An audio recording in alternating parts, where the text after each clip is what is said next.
I never thought we'd say we lit the family farm on fire, but here we are.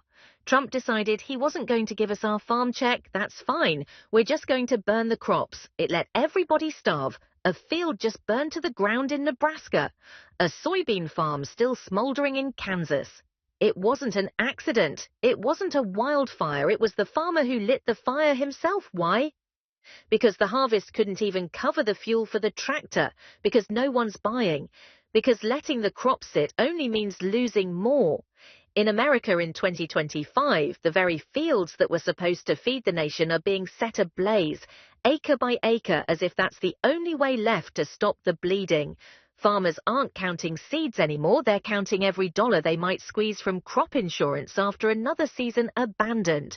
There's no war, no natural disaster, and yet some of the biggest agricultural regions in the US are going under. These are the 10 states where the flames sweeping across farmland are no longer signs of renewal, but a warning that collapse may be much closer than we think. Kansas in the heart of America. Kansas was once the land of abundance, where endless wheat fields stretched to the horizon, and the sound of harvesters signaled hope for a better tomorrow. But in 2025, that sound has been replaced by the crackle of fire, the snap of scorched wheat stalks, and the wind whistling across empty farmland. Wheat prices have dropped below $5 a bushel, the lowest in years. For many farmers, harvesting means taking a loss. No one can afford to rent a combine. No one can pay to haul grain to the silo. So they choose the only option left: burn the fields, wipe away every trace of the season. According to the Kansas Department of Agriculture, over 1/5 of this year's wheat acreage has been destroyed. Not by pests, not by storms, but because there are no buyers. Farmers are burning crops just to qualify for insurance payouts. It's legal, but it's gut-wrenching. A 58-year-old man in Salina told a local station, "I just don't have it in me anymore to watch the wheat grow only to die in my hands."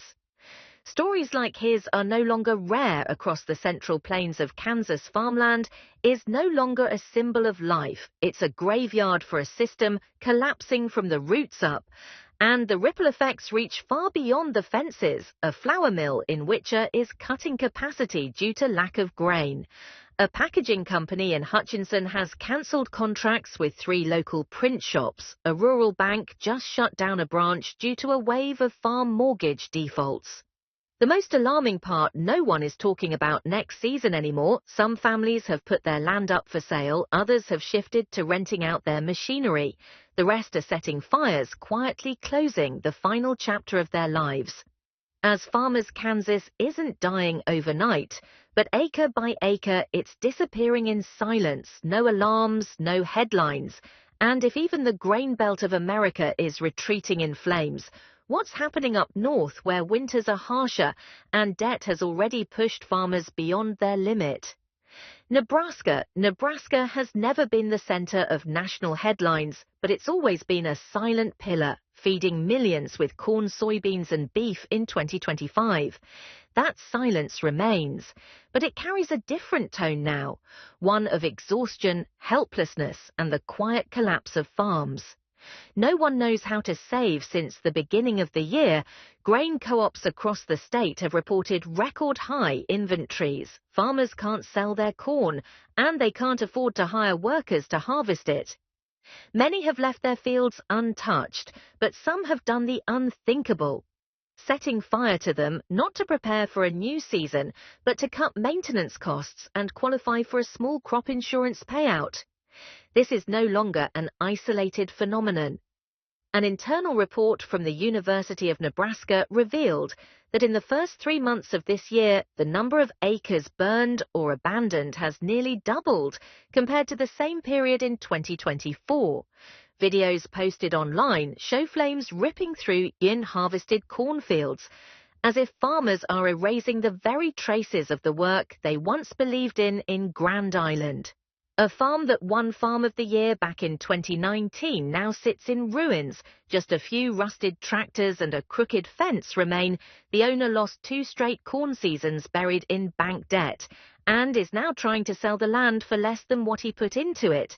When asked why he didn't hold out for one more harvest, he simply said, "I can't let my son grow up surrounded by the rubble of my hope behind every scorched field."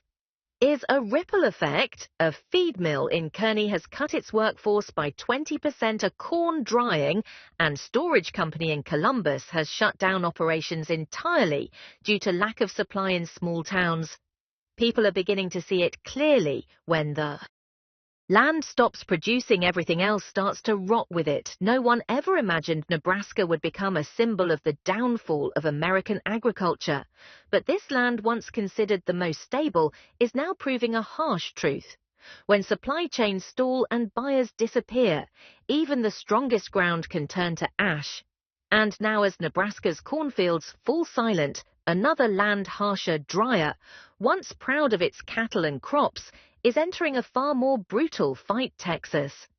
If Nebraska is collapsing in silence, then Texas is collapsing from sheer exhaustion.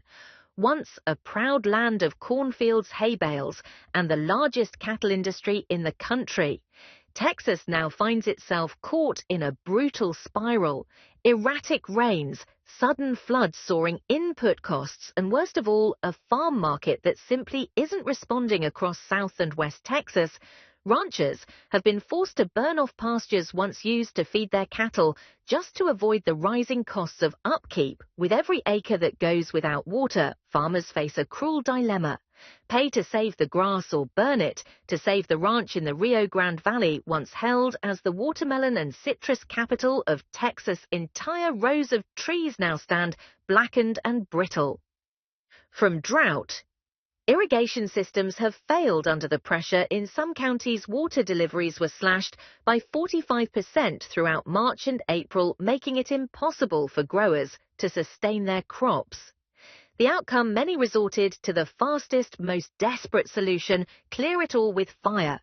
Meanwhile, cattle ranchers are suffering a double blow: no grass to feed the herd and no demand to sell the meat.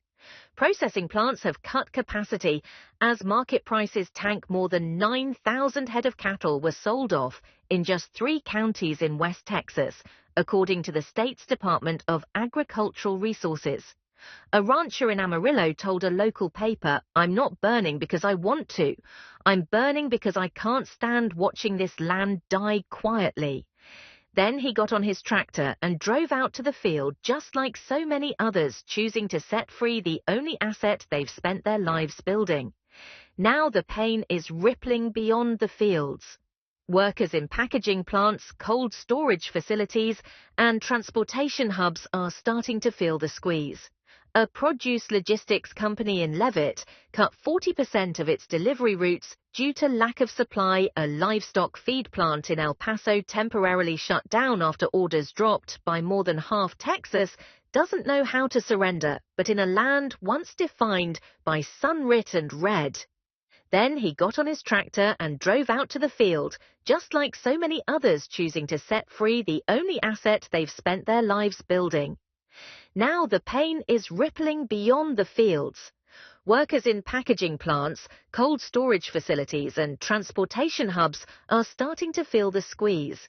A produce logistics company in Leavitt cut 40% of its delivery routes due to lack of supply. A livestock feed plant in El Paso temporarily shut down after orders dropped by more than half. Texas doesn't know how to surrender. But in a land once defined by sunrit and red orchards, vineyards, citrus groves are being left behind. Not because farmers have forgotten how to grow, but because they no longer have a reason to keep going. The cost of irrigation has surged by over 40% compared to last year. According to data from the California Farm Bureau, amid an unrelenting drought across the Central Valley, many growers are forced into an impossible choice: pour money into keeping the crops alive or tear them out and cut their losses. For many, the answer is clear, and to save time and money, they burn it all in Fresno and Kern County, California's almond capital's hundreds of acres of mature orchards have been chopped down, piled up, and set ablaze. No ceremony, no press release, just pale columns of smoke rising under the midday sun from what once fed thousands of families. A 2025 report from UC Davis shows almond exports have dropped nearly 30% since 2023, especially to premium markets in Europe, with maintenance costs skyrocketing and no stable buyers in sight. Many farmers have come to one painful conclusion. Keeping the trees means sinking deeper into debt, so they walk away from the land itself. And it's not just almonds. The vineyards of Soma and Napa are telling the same story. At least 5 small wineries have sold their grape fields to cover mounting debts. Some vineyards were even burned before harvest season began, just to avoid the cost of keeping them alive a few weeks longer. The ripple effects are spreading. Bottling plants in Modesto cut their workforce by 25% in Q1. An organic food packaging company in Sacramento announced a temporary shutdown of 2 lines dedicated to fruit products. A logistics firm that once shipped California's organic produce to the Northeast has posted back-to-back quarterly losses because there are no more contracts to fulfill. California used to be a point of pride, where the Made in the USA label meant organic, premium, world-class. But now those very brands are going up in smoke alongside the scent of scorched almond wood and grapes that never made it to the barrel, and as the ashes of California's almond grove still smolder nearly 2,000 miles east. The cornfields are going quiet too, no smoke there. But make no mistake, there's fire, Iowa. If California was America's gourmet table, then Iowa was always its kitchen. But that's all in the past. Now, Iowa remains the top producer of corn and soybeans in the U.S., yet a cruel irony has emerged. Corn stockpiles in Q1 of this year hit their highest level since 2017, even as prices plummeted according to the USDA. The average price of corn at the start of the year was just $435 per bushel lower than what many farmers spent to grow it. With no good options left, many farmers across central and northern Iowa made a heartbreaking decision. They didn't harvest. Instead, they let the corn dry out and die in the fields, and then set it ablaze, not out of anger, but because burning was cheaper than paying for combines. Transportation and accepting rock-bottom prices in counties like Cerro Gordo and Hancock. The usual sights and sounds of harvest season, roaring engines swirling dust, have been replaced by eerily quiet fields and dark smouldering smoke. Burn down is no longer just a technical term, it's a survival tactic. Data from Iowa State University shows that nearly 17% of soybean acreage in the region was either abandoned or destroyed. Mid-season, largely because yields couldn't cover even the basic costs for farmers who had invested in quality seed fertilizers. And modern equipment, walking away, was gut-wrenching, but nobody could afford to borrow more for a game with no payoff. The ripple effect is spreading fast. A farm co-op in Fort Dodge laid off workers due to insufficient crop volume. A major ethanol plant in Mason City announced a shutdown, not from oversupply, but from a shortage of corn, something unheard of in recent years. Equipment dealers across the region reported a 38% drop in Q1 sales.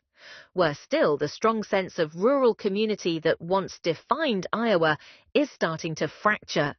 Co-op meetings are nearly empty for sale. Signs line the highways. People don't talk about the harvest anymore. They talk about when they'll walk away from the land. Iowa hasn't gone up in flames like the western states, but the cold taking root in the hearts of its farmers may be even more dangerous. It spreads slowly, silently, and burns through every last bit of hope. Illinois by mid-April, while most of America was easing into planting season, vast stretches of farmland in central Illinois remained bare, lifeless, and untouched. Not because of bad weather, not because of pests, but because their owners had made a hard decision to plant nothing at all. This wasn't laziness. It was cold calculation. Invest in seed fertilizer fuel, only to sell at prices that don't even cover the cost of operations. These farmers are no longer gambling with the land. They're letting it rest in some cases. They're even torching what little they had already planted, cutting losses before the season begins. According to the Illinois Farm Bureau, acreage in counties like Logan-Sangamon and Christian Rose nearly 13% compared to early 2024, marking the highest level in over a decade. And these aren't barren lands. These are prime fields for high-quality soybeans, once a crown jewel of America's agricultural supply chain in the western part of the state, where some farms had experimented with sustainable practices. A growing trend known as early field clearing, ploughing under or burning crops, at the initial growth stage is picking up speed. The reasons are clear: no guaranteed contracts, unstable commodity prices, and quarterly debt payments to the bank. For these farmers, keeping a crop alive for a few more weeks just means dragging out the debt. The shockwaves are spreading fast. A harvesting equipment supplier in Peoria reported a 30% drop in orders a livestock feed plant in Carsheld. Its expansion plans, rural banks across the region, are seeing a surge in debt restructuring requests, a red flag that growers are running out of cash to keep going. Illinois doesn't need a storm to break its agricultural cycle. A quiet wave of decisions not to plant, not to harvest, not to reinvest is already draining life from the Midwest. And when even the most advanced farmers are forced to stop, the question isn't what happened, it's who's left to keep going. And while the heartland fields fall silent farther south along the Illinois River, once hailed as a strategic corridor for grain and pork, a quieter kind of downsizing is beginning to take shape. Missouri, not as loud as California, not as prominent as Iowa, but Missouri has always been a quiet cornerstone of American agriculture, home to pork, corn, soybeans, and cattle. Yet in 2025, across a state once proud of its 95,000 farms, a strange new pattern is emerging: flames and emptiness, not part of any growing season, but now more common than ever. Why export contracts are stalling? The domestic market is clogged with surplus. Corn prices have sunk so low that planting more no longer makes financial sense. Rather than spend more to harvest a crop, nobody wants. Farmers are tearing it out. And in some cases, they're setting entire fields ablaze, not in protest, but as a way to call it quits early. Down in the Boot Hill region, where rich alluvial soil once gave Missouri a competitive edge, dozens of corn and soybean fields were cleared in just days. A report from the Missouri Department of Agriculture noted that over 10% of farmland in the state's southeast is being returned to the earth. A softer way of saying crops are being destroyed mid-season, and it's not just the crops. Livestock operations are hurting too. Feed prices are up, hog prices are down, and many farms are being forced to sell off young animals or drastically shrink their herds. A slaughterhouse in Springfield cut production by 2/3 in just the first quarter, citing a lack of supply and a 40% drop in new orders. Meanwhile, equipment suppliers in Columbia say finance purchases have nearly stopped. No one wants to take on more debt in a game that keeps losing. What makes Missouri's crisis especially dangerous is its quiet pace. There's no single collapse, no dramatic turning point, just farmer after farmer, family after family, co-op after co-op, quietly stepping away. No bankruptcy filings, no cries for help, just disappearing day by day from the agricultural map. And when even Missouri, the bridge between farming, livestock and logistics, has to torch its crops to stay afloat, then further southeast in a region once celebrated as a model of sustainable agriculture, another reckoning is already taking shape, where even faith in farming no longer feels certain. North Carolina.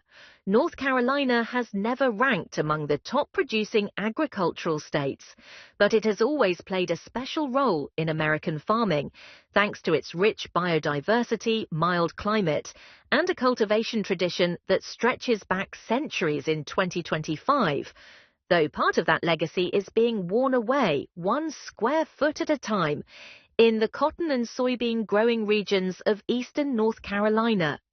This year's planting season began with a noticeable hesitation, not because of bad weather, but because there simply weren't enough farmers in the fields, according to the North Carolina Department of Agriculture. Over 14% of growers in the Tidewater and interior regions delayed their spring planting plans. The highest rate since 2009, why the biggest reason is the rollback or delay of sustainable farming support programs caused by a reshuffling of the state's budget grants that once helped small farmers experiment with organic cotton, reduce pesticide use, or transition towards circular agriculture are gone without that financial cushion.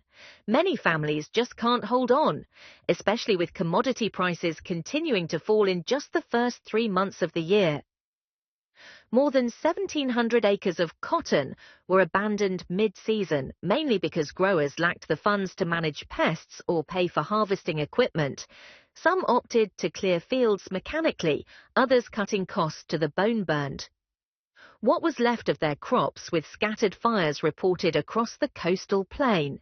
The ripple effects have been widespread. Cotton buyers in Greenville announced a 40% cut in operations due to supply shortages. A textile mill in Wilson laid off 25 workers and shut down one production line. The regional AGI transport industry saw its lowest shipment volume since 2016. And it's not just the large operations, even the small family farms. Those built on mixed model systems of chickens, cotton, and vegetables are pulling back. They have no financial buffer, no large-scale crop insurance, with input costs up 20 to 30% and buyer demand slowing down. Everything begins to collapse like dominoes. North Carolina isn't burning, but the quiet erosion of support programs paired with drained financial reserves is pushing farmers to let go, not because they've lost hope, but because they no longer have the capital to hope at all. Maine was never known for massive agricultural output, but it once stood as a symbol of a different path. Sustainable local farming rooted in nature and community. Small farms growing strawberries, organic vegetables, and free-range chickens were celebrated as